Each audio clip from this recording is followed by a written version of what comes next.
I'm the seasoning lady. On my channel, you're gonna learn quick and easy recipes that you and your family are truly gonna love. So, forget the dumb stuff, let's get to it. So today, I'm gonna be teaching you how to cut up different items, things, different sizes, so when I say something, you're gonna understand just what I'm talking about.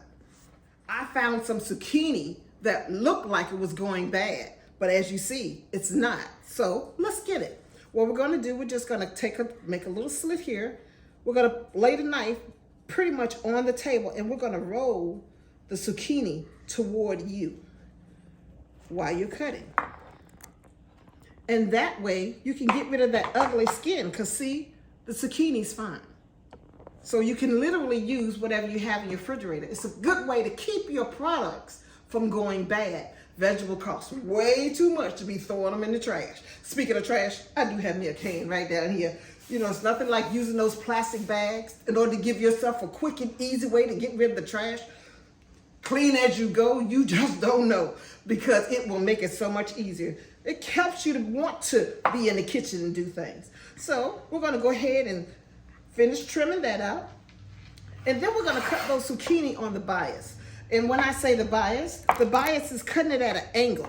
I want all those little ugly skins off of that.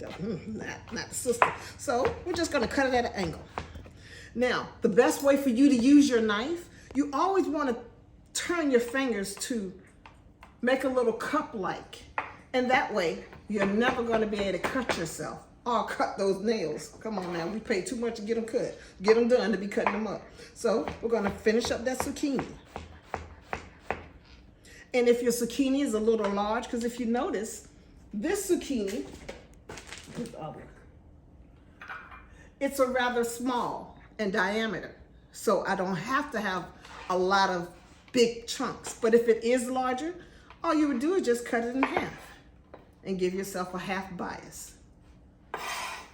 So that's what you call a bias.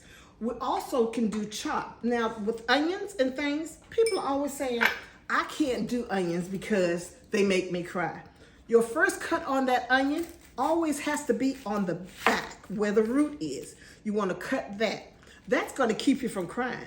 Then you're going to go to the top and cut that. Each cut after that, it has to come from the bottom. You always want to start the bottom. So you're going to skin it. Start it at the bottom. And you're just gonna take that slit and run your finger right around it. It's the easiest way to get an onion peeled and don't have to worry about all that excess. So like I said, I have my trash right down here. So, we're gonna do the onion in 3 different ways. First, we're gonna do a julienne. The julienne, you're just making nice thin. Julienne means thin strip. So you're gonna do a nice thin strip. See how nice and fine that is? It's not gonna take you long to cook it. Remember, you never wanna overcook your vegetables. You wanna keep the nutrients, and you also wanna have a little crunch to them. So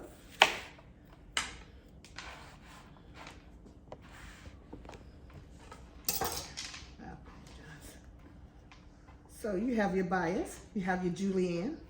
No tears.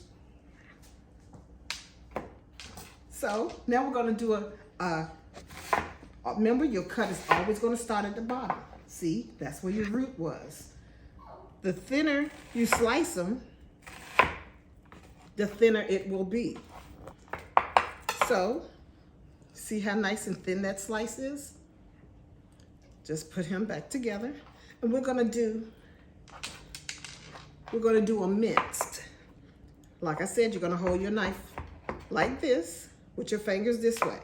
So you always gonna see how nice and fine that is? That's your mince. So when I say minced anything, that's what I mean. So let's mince. And with you holding your fingers like that, it's gonna help you to chop faster and more precise.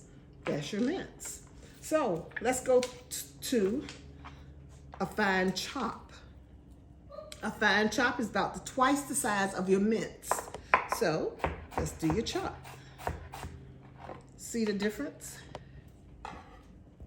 There's not a much difference, but when you're tasting it, it's a major difference. And of course, you want your nice coarse chop, which is there.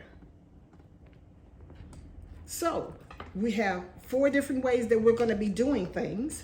So you have your bias, your julienne, your minced, your fine chop, and your chunk.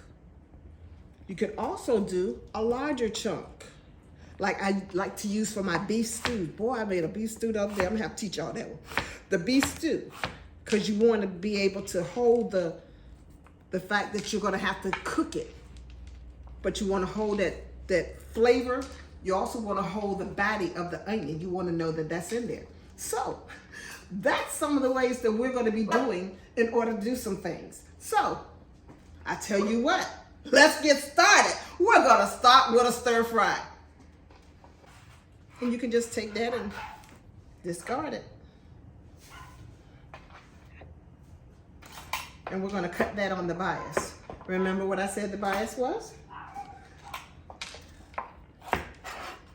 So that's a thin carrot, so we don't have to worry about it being too big. So we're just going to cut it on the bias, and you're going to hold it back here until you get up to the tip. When you get to that point where you have to hold it with your hand, you're going to convert your hand into the little cup, so you don't burn, so you don't cut yourself.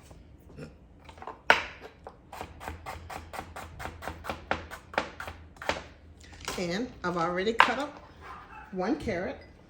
So now I have 2. So that's what we're going to use for our stir fry, and that's about a cup of carrots. You want to have anywhere from a cup to a cup and a half of each of your vegetables. You're going to cut your broccoli. You're just going to give it a nice chop. You don't want to overdo them. You want to make your little florets.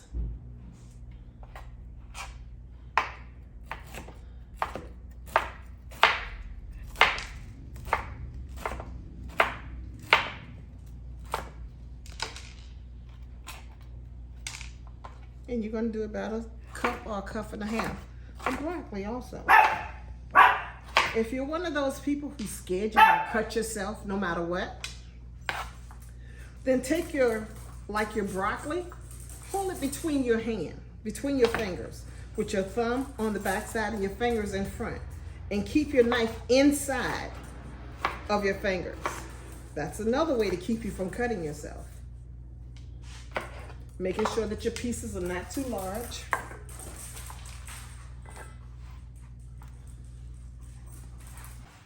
And you can just take that and discard it.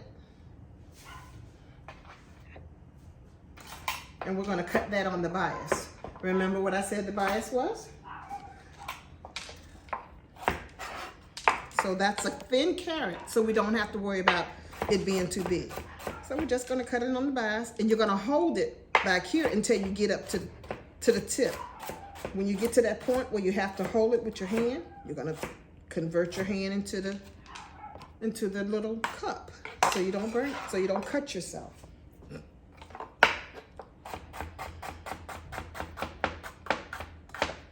And I've already cut up 1 carrot, so now I have 2. So that's what we're going to use for our stir fry, and that's about a cup of carrots. You want to have anywhere from a cup to a cup and a half of each of your vegetables. You're going to cut your broccoli. You're just going to give it a nice chop. You don't want to overdo them. You want to make your little florets.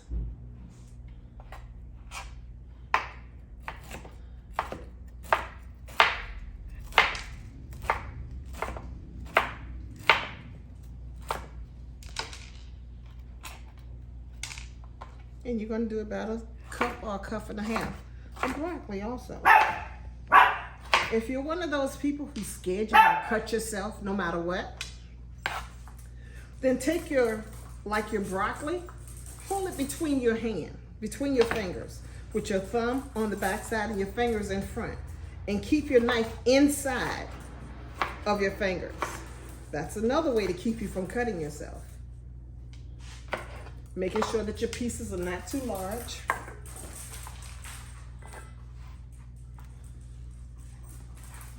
That's too much, so we don't need that. We're gonna do some cabbage next. With the cabbage, you wanna do julienne. You wanna do your strips. So you're just gonna hold your cabbage, nice, and give yourself a cut. You're gonna use this for your coleslaw, your stir fry, a lot of different things. Corned beef and cabbage, I like mine cut up fine, which means you're not gonna cook it long. You always wanna keep your vegetables and items to have a little crisp to them. That way you don't lose all your nutrients. It's a waste of time, eat them if you're not gonna get the nutrients from them. And if that's a little too long for you, let's take the whole kit and caboodle, cut it in half. Come on now, let's get real. So, we're gonna do some peppers.